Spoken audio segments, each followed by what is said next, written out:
students, welcome back to the official channel of Landmark English Academy. So today we are going to learn the part 3 of your speaking module, that is follow-up round. So before going into the video, make sure that you have seen part 1 and part 2, which will be very beneficial for you to cover your part 3.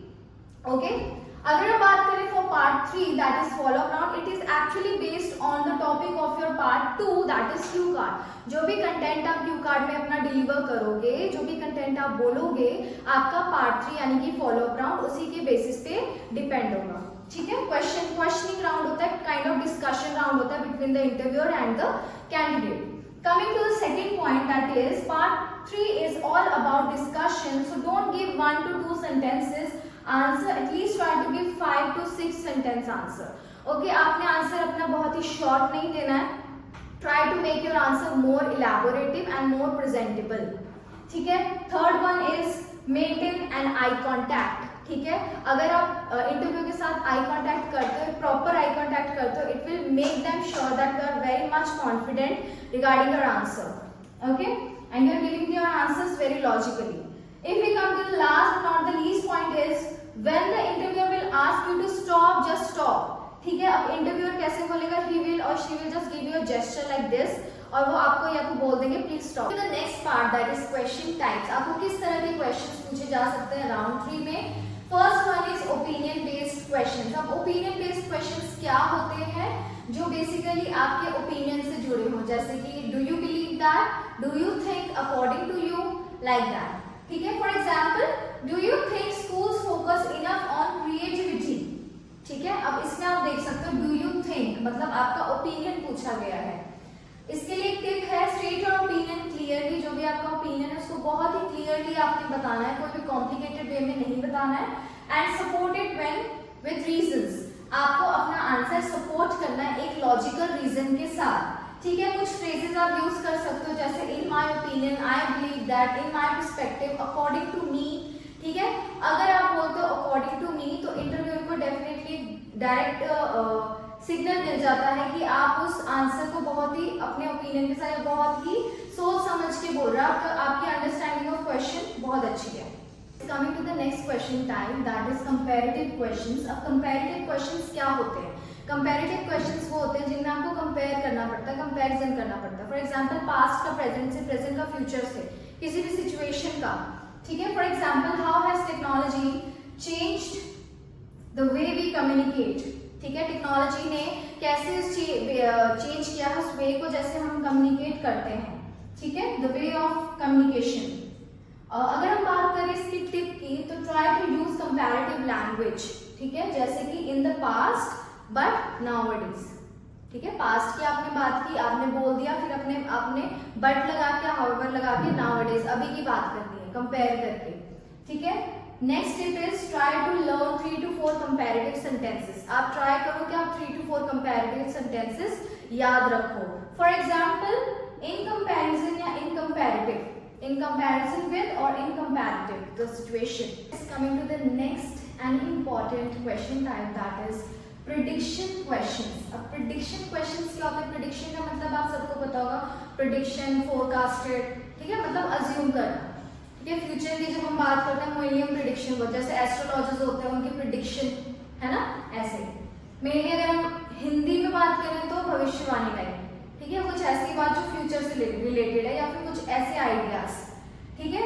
Now coming to the example of the question, ताकि हम इसको deeply समझें. How do you think the workplace will change in the future. अब आपने इसमें एक चीज notice की होगी, एक तो वर्क प्लेस की बात की है. ठीक है. दूसरा विल का इन्होंने यूज किया है. तीसरा है फ्यूचर. अब मैंने आपको बोला था फ्यूचर की बात होती है प्रिडिक्शन के रिगार्डिंग. ठीक है. तो वो यहाँ पे बोल रहा है कि जो चीज कभी भी स्टेबल नहीं होती, मतलब चेंज होते रहते हैं, चेंजेस आते रहते हैं उसमें. तो इसमें क्वेश्चन पूछ रहा है कि how do you think the workplace will change in the future. जो वर्क प्लेस है आपके अकॉर्डिंग फ्यूचर में कैसे चेंज होगी. ठीक है. टिप, इसकी मोस्ट इंपॉर्टेंट टिप है कि you can use future language. Mainly आप इसमें विल का यूज कर सकते हो. ठीक है. फ्यूचर टेंस का यूज कर सकते हो. बट अगर हम बात करें फ्यूचर लैंग्वेज की, तो it will be I suppose that in the next few years. मैं ये सपोज करता हूं कि आने वाले कुछ सालों में. ठीक है. It is likely that. आप ऐसे अपना फ्रेजेस के साथ, ठीक है। अब कुछ फ्रेजेस ऐसे हैं for prediction, that is it can be expected और इट कैन बी एस्टिमेटेड, ठीक है। It is likely to happen and so on. So it's better, आप गूगल भी कर सकते हो English phrases for prediction, plenty of phrases आ जाएंगे। सो इट्स योर चॉइस, आपने कौन सा अप्लाई करना है, कौन सा इंप्लीमेंट करके अपनी स्पीकिंग में अप्लाई करना है। The next part of the question type that is solution based questions. अब आप देख सकते हो कि सॉल्यूशन बेस्ड क्वेश्चंस कैसे क्वेश्चंस हो सकते हैं जिनमें आपके सॉल्यूशंस रिक्वायर्ड होंगे, ठीक है। कुछ सोशल प्रॉब्लम्स दे दी जाएंगे, जैसे ट्रैफिक कंजेशन हो गया, पॉल्यूशन हो गया, पॉपुलेशन हो गया, जिनमें इंटरव्यूअर चेक करेगा कि आपकी प्रॉब्लम सॉल्विंग स्किल्स कैसी है या फिर आपके सॉल्यूशंस लॉजिकली हैं या नहीं है, ठीक है। तो हम एक एग्जाम्पल देख लेते हैं कि हमें किस टाइप का क्वेश्चन आ सकता है। For example, what can government do to reduce the traffic congestion. अब इसमें पूछा है कि जो गवर्नमेंट है वो कौन से मेजर्स ले सकती है जिनकी वजह से ट्रैफिक कंजेशन कम हो, ठीक है।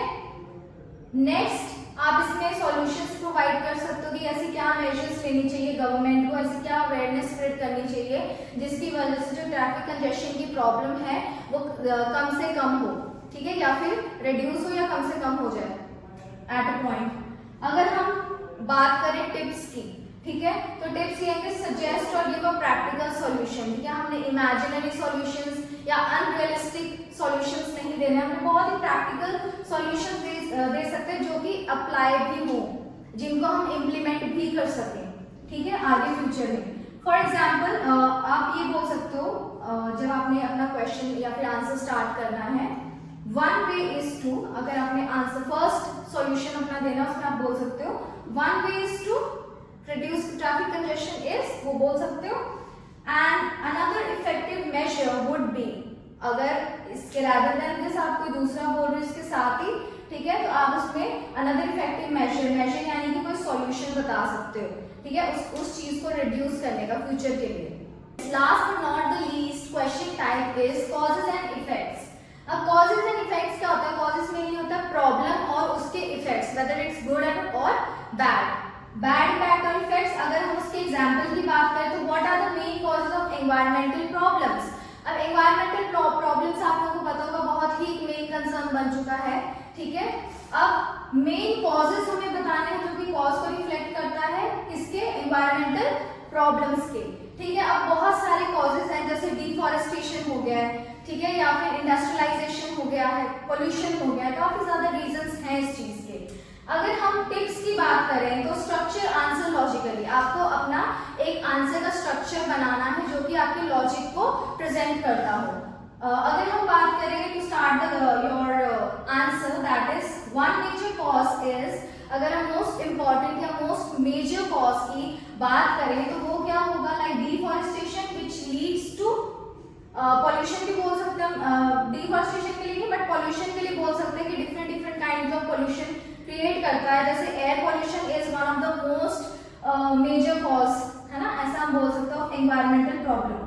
अगर हम दूसरे टिप की बात करें तो हम ऐसे बोल सकते हैं बिकॉज ऑफ दिस, अगर हम पॉल्यूशन की बात कर रहे हैं या एनवायरमेंटल प्रॉब्लम की बात कर रहे हैं तो उसकी वजह से क्या चीज कॉज हो रही है, उसका क्या इफेक्ट पड़ रहा है उस चीज पर, ठीक है। Due to this, because of this, the main cause is, इन सब चीजों की, इन सब रीजंस की वजह से ये चीज हो रही है। तो ये कुछ ऐसे फ्रेजेस या ये कुछ ऐसे सेंटेंसेस हैं जो आप अपनी स्पीकिंग में यूज कर सकते हो टू मेक इट और टू स्टार्ट विद एन इलैबोरेटिव और प्रेजेंटेबल मैनर।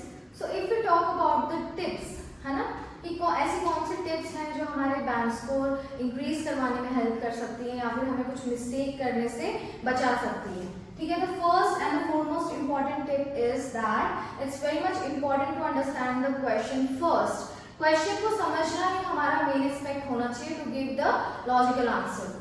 अगर हम बात करें सेकंड पॉइंट की, the questions are very lengthy और long in part 3, so it becomes difficult to remember. कुछ अब हम यूजुअली क्या करते हैं, जब हमसे इंटरव्यू क्वेश्चंस पूछ रहे हैं हम उसके कीवर्ड्स को पुल करते हैं कि हाँ इसके मेन कीवर्ड्स क्या हैं, फिर उनको ध्यान में रख के हम क्या करते हैं, आंसर देते हैं। तो it's very much important to listen it carefully ताकि आप एक आंसर, प्रॉपर आंसर अपना दे सको logically. So if you don't get the question then don't try to answer it wrong. अगर आपका क्वेश्चन समझ नहीं आ रहा है तो उसको गलत आंसर अटेम्प्ट करने से आप उस क्वेश्चन के लिए बोल सकते हो एग्जामिनर को या फिर अपने इंटरव्यूअर को कि ma'am can you please repeat the question और can you elaborate the question as I have some doubts in that. ठीक है, आप उस क्वेश्चन को क्या कर सकते हो, रिपीट करवा सकते हो या फिर इलैबोरेट करवा सकते हो। कुछ सिचुएशंस में ऐसा होता है कि जो इंटरव्यू होता है क्वेश्चन को चेंज ही कर देता है, so there is no need to worry. अगर वो क्वेश्चन चेंज भी कर देता है आपको घबराने की कोई जरूरत नहीं है, हाय मैम ने क्वेश्चन भी चेंज कर दिया या सर ने क्वेश्चन भी बदल दिया। So it's quite normal to change the question instead of elaborating और repeating them. Today's video, if you found this video helpful and useful for yourself, please like, share, subscribe our official YouTube channel, and also if you have any recommendation or suggestions regarding our videos, please comment down below and keep liking and sharing our channel Landmark English Academy.